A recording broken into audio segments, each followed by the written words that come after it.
Same day. New door behind me. Alright, so I want you guys to open to ELA 8 if you haven't.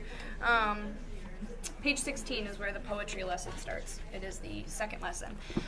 As I said in my earlier video, I'm going to want to just go through some terms that are in some of these essays just to make sure that you are understanding what's in here. Okay, so turn to page 16.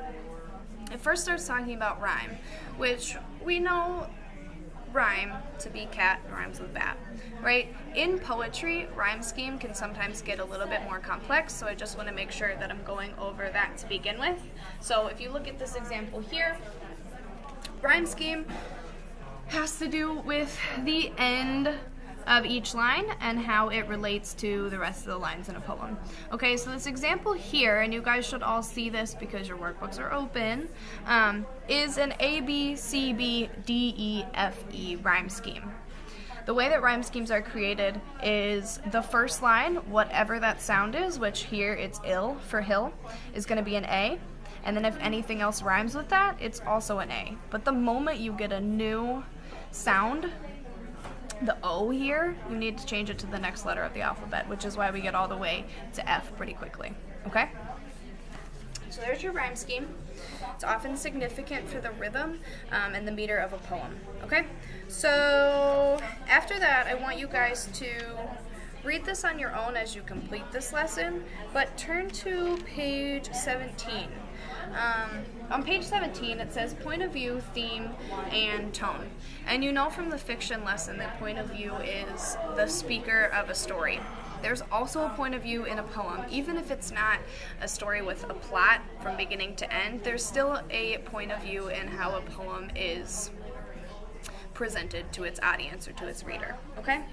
So, and then we go into theme, which in your workbook is defined as a message or universal understanding that a poem explores, okay? So, even if it's a poem specific to someone's life experiences, they're going to give you examples, feelings, thoughts that connect it to an experience that you might have, right? That's what makes movies and songs and poetry so meaningful to us, is that we can connect it, and that's what theme is, okay? And then tone is what I want to talk about. Tone refers to the speaker or poet's attitude. I want you to underline attitude, right? Because that's a word that we use a lot more than we do tone, okay?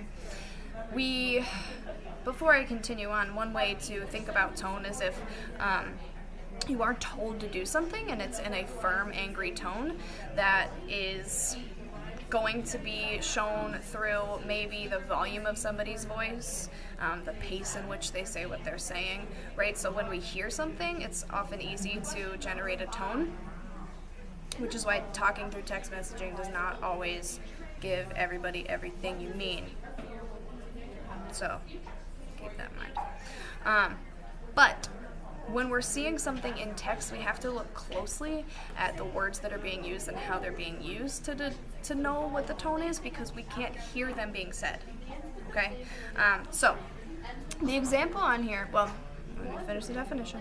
It says tone refers to the speaker's or poet's attitude toward the subject of the poem. The tone of a poem may be happy, angry, playful, melancholy, and it can change as the speaker's reflection on a topic moves in a different direction. Okay?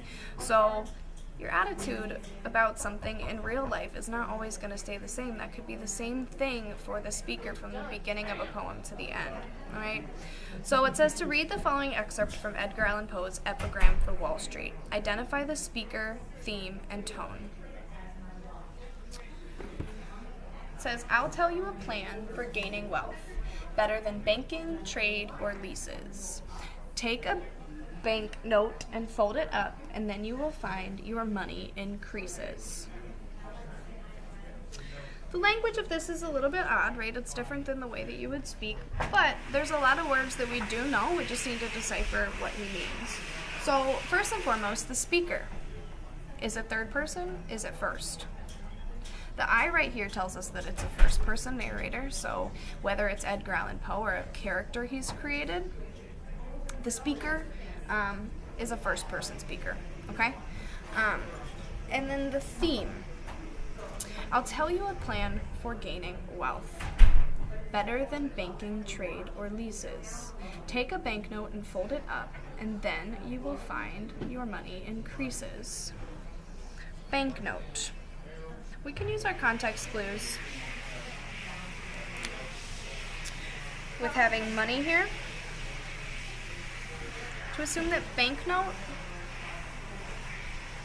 might be a term that can mean money, right? Because a bank is what handles our money, and a note you could think of like a piece of paper, right?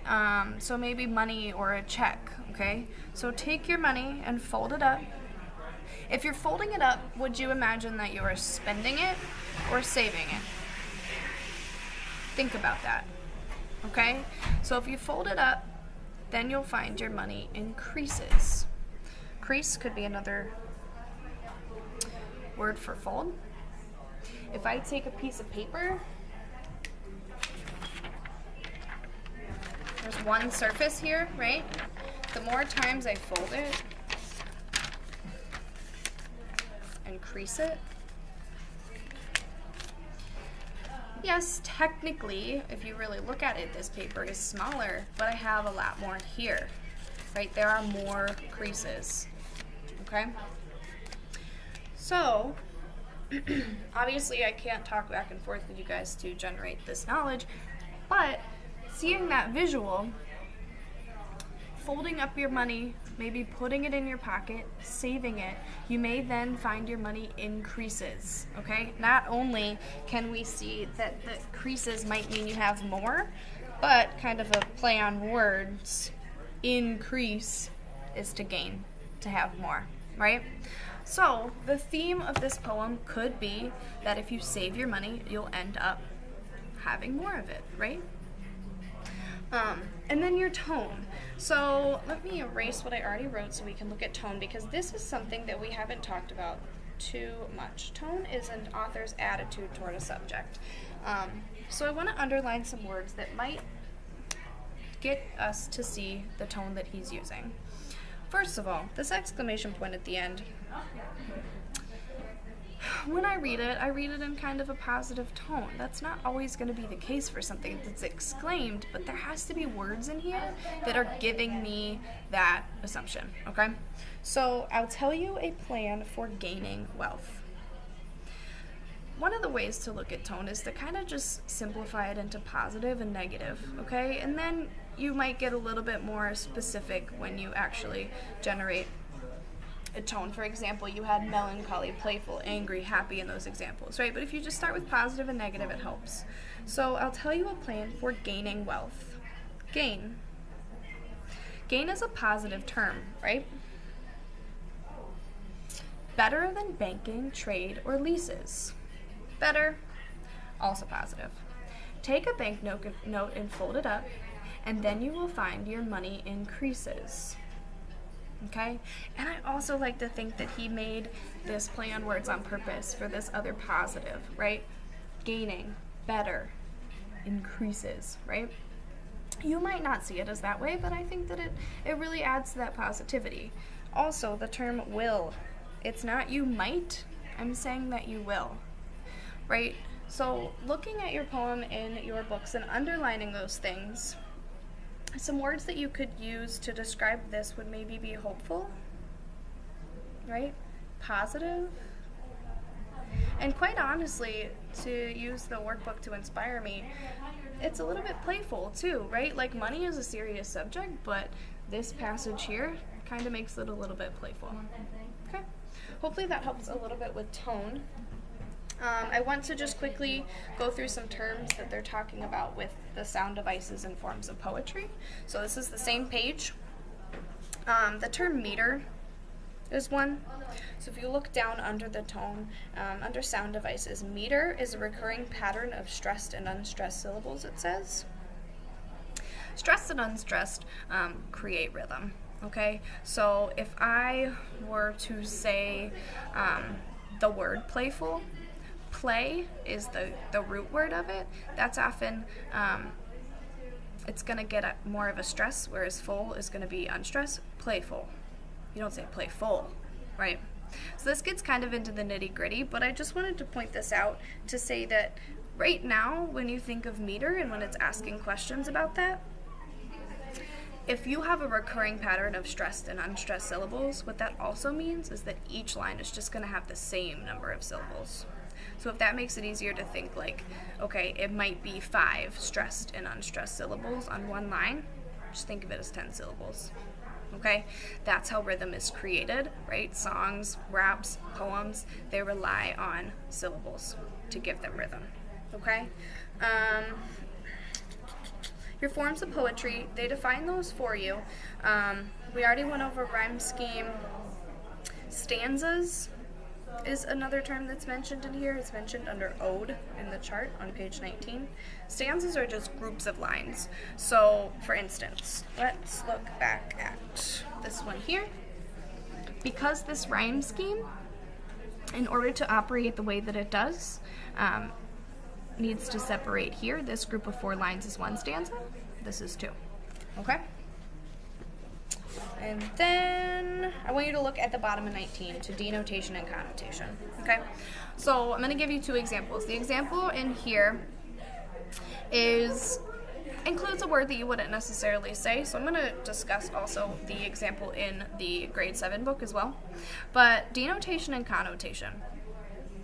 We need to look at this. It's called Language Spotlight. I'm just going to read straight from here and then kind of elaborate on it a little bit. So poets rely on both denotations and connotations of words to convey meaning when they write. Their choice of words can affect the tone of a poem. So we just looked at that when we picked apart words in the Edgar Allan Poe poem. One reason why this is so big in poetry is if poets are worried about how many syllables per line, they have to figure out how to say exactly what they want to say in a short number of words. So they can't spend a bunch of time explaining everything like I am tirelessly right now. They just have to pick words, okay? Much more concise than I am. So, a denotation. Denotations are the dictionary definitions of words. For example, both firm and willful mean not easily changed by outside pressure. So denotation, definition, D-E-D-E. Denotation just means what does the word mean when you look it up in a dictionary. Connotations are meanings suggested or implied by a word, separate from its dictionary definition. To use the example above, the connotation of firm is solid and steadfast. Being firm is considered a mature trait. So if I'm firm in my decisions, and somebody's using that word to describe me, then that sounds mature, right? The connotation is oh, she's firm. She knows what she wants. She's doing it. She's not changing, okay? She's not going to fall to the pressures of other people. However, even though willful has the same dictionary definition, the connotation of willful is stubborn and spoiled. Being willful is considered a childish trait. Now, willful is not really a word that we necessarily use, so I'm going to break it down a little bit for you guys so that this definition or this example helps you. To be willful means to do something due to your own will. So, based on what you want or what you think you need, okay? So another way to look at that is strong-willed, okay? So willful and strong-willed are very similar. So essentially, when people say this word, and again, we don't use it that much, I'm just trying to help you since it's what's in your workbook. The idea is that they're stubbornly insisting on just doing something based on what they want and not really considering other things. And that's just the connotation around the word, okay? In the grade 7 book, the example they give is, it's 2 words, hideous and homely, both meaning something very similar to ugly, right? So their dictionary definition might be ugly. Hideous has this very, grotesque, beastly connotation to it, right? Homely is a word to describe somebody who might just look plain or drab, right? So, that being said, they're very different, even though their dictionary definitions are similar, okay? So, there's going to be some questions on that. I just want to make sure that you see that that's something that might change and that that's something that affects tone and then is also very affected by tone, okay? So I think I've used this example in class, but if I were to call a parent and say, that, you know, you as a student were very talkative in my class, whereas talkative might literally mean somebody who talks quite a bit, when the connotation is we need to be learning in class. It's probably going to hold a negative connotation as you're talking too much, you're hurting your own learning, and you're hurting others, right? As opposed to just somebody who talks a lot. Okay? So that is basically all I want you guys to look at until you turn to page 24. Both of the poems in here are not necessarily written in ways that you read very often. So if you turn to page 24, I just want you to look at the lapse of time. And you can pause this if you want to wait until you get to this poem in your actual work. But I want to use this example to help you really quickly in your thinking as you read these poems, because you really do need to take some time to decipher what they're asking you. So Lapse in Time by William Cullen Bryant starts with the stanza, "Lament who will, in fruitless years, the speed with which our moments fly. I sigh not over vanished years, but watch the years that hasten by." So I'm writing that third line here that says, I sigh not over vanished years.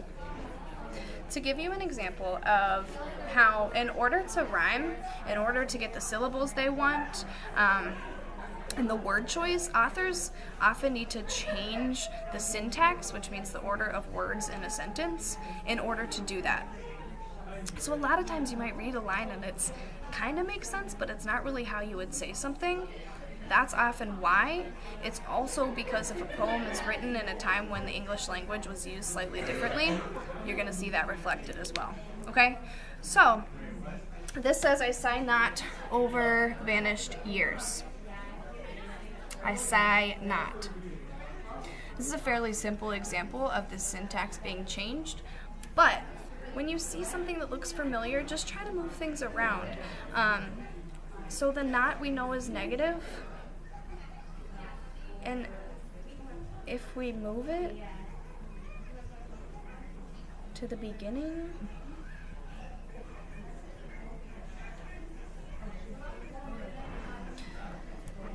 you could have something like, I do not sigh over vanished years. You can read this and totally know what it means, right? And just flip it in your head that it's saying, I do not sigh over vanished years. But sometimes you're going to run into sentences that get a little bit more confusing, so you want to just remind yourself to kind of use those strategies, sort of move words before and after each other so that you can try to make sense of it, okay? So I sigh not over vanished years. If I wanted to say that, I might say I do not sigh over vanished years, or even I do not sigh over years gone by. I do not worry over years gone by, right? Come up with some synonyms, paraphrase things in your head so that they move away from this poetic meter and into something that makes a little bit more sense for you to answer the questions that are being asked. Okay? So just keep in mind that some of this poetry is going to take some time for you to decipher, almost as if it's a foreign language. Okay? So do your best. Make sure, as I said in the video before, that you are reading everything the question's asking and making sure that you include it all. Alright? See you guys later.